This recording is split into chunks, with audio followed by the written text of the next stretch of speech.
And now, ladies and gentlemen, we've had some elected officials and some attorneys this year who have refused to comply with the tyranny. And to celebrate these individuals, please stand to your feet and greet one more time the human rights attorney and defender of freedom, Leigh Dundas.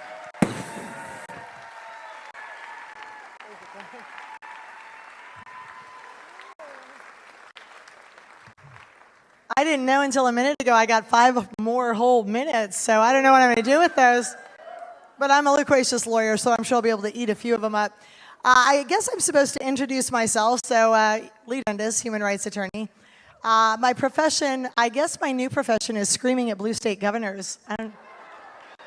People ask me on airplanes, they're like, what do you do? I'm like, I scream at blue state governors. They're like, no, really? I'm like, yeah, really. Like, that's what I do. And fire up the patriots, take turns doing both.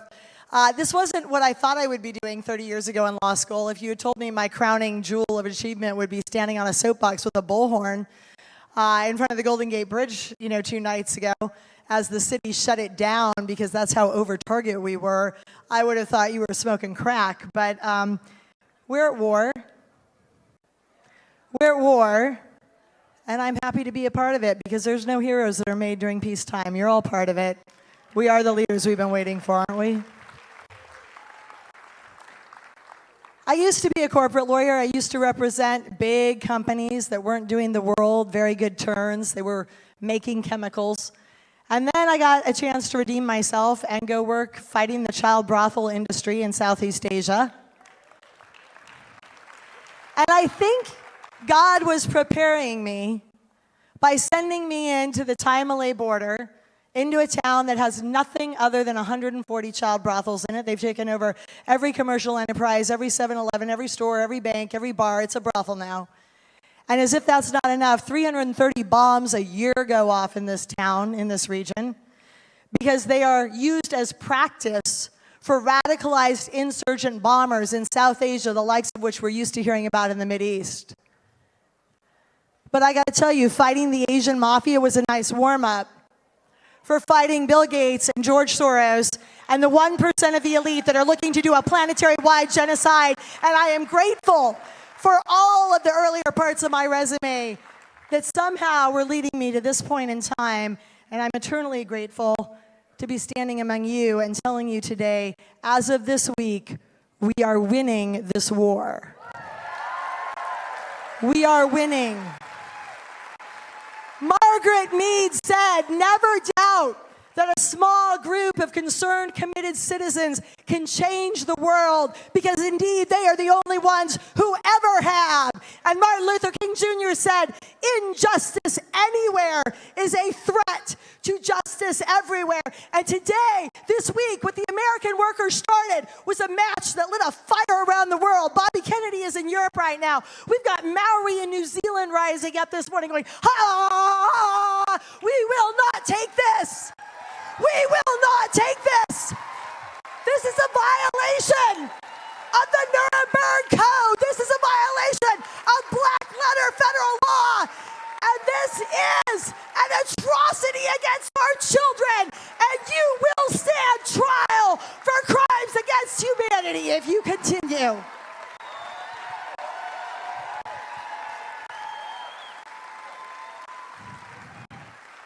And the men and women, thank you.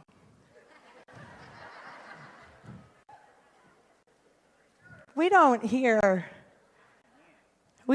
enough that we've done a good job. I want to acknowledge the people in front of me. You did good. I'm going to tell you what I told the sex slave who stood up when they were about to execute her with a gun on her temple, and she said, give me that gun, I'll shoot myself rather than live this way any longer. She told me that story. She told me how they set her free after she stood up to tyranny. And I looked at her as she left my office and I said, you did good.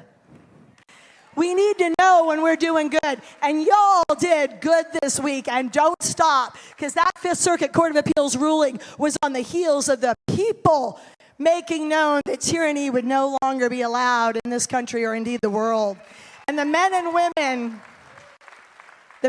whose names I'm about to read are at the front lines of making darn sure the tyrant's feet are held to fire. They are feeling the pain of that. And make no mistake, this is going to end the way World War II ended, where we put the people who caused other people's deaths and genocides on trial for murder, and then we put them to death. They are on notice.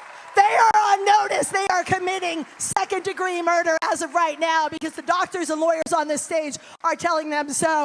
And I am here to tell you, I am not afraid to tell you, you can slander me in the LA Times, you can slander me in WAPO. You are committing crimes against humanity, and the list of men and women I am going to read you right now are going to hold you accountable, God willing and God help us. These are their names. Attorney Thomas Wrench, you know him, you love him. He's a good friend. Rocco Galati, Mark Moiser from my home state, doing good work, constitutional law work. Attorney Aaron Siri out of New York, fought for the rights of the military men and women, starting back with the anthrax vaccine 2 decades ago, and is still fighting for our military men and women and others today. Attorney Scott Street and Dawn Howard. I am starting to work with those guys on a bunch of cases that we're hatching this week. Tricia Lindsay, Governor Kristi Noem. I love that woman. I want to be a Kristi Noem when I grow up. Representative Chip Roy.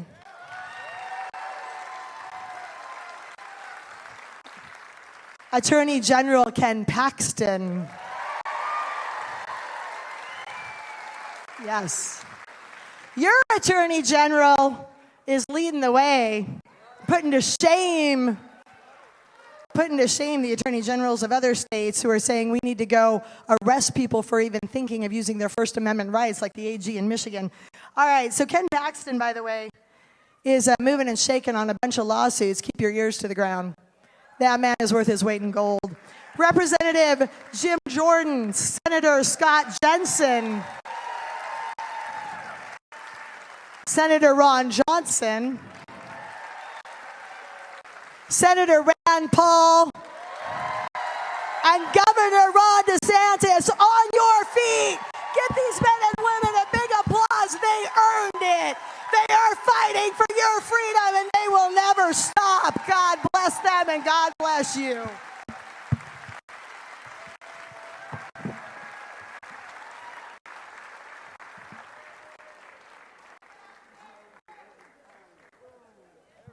Let's hear it for the amazing Leigh Dundas.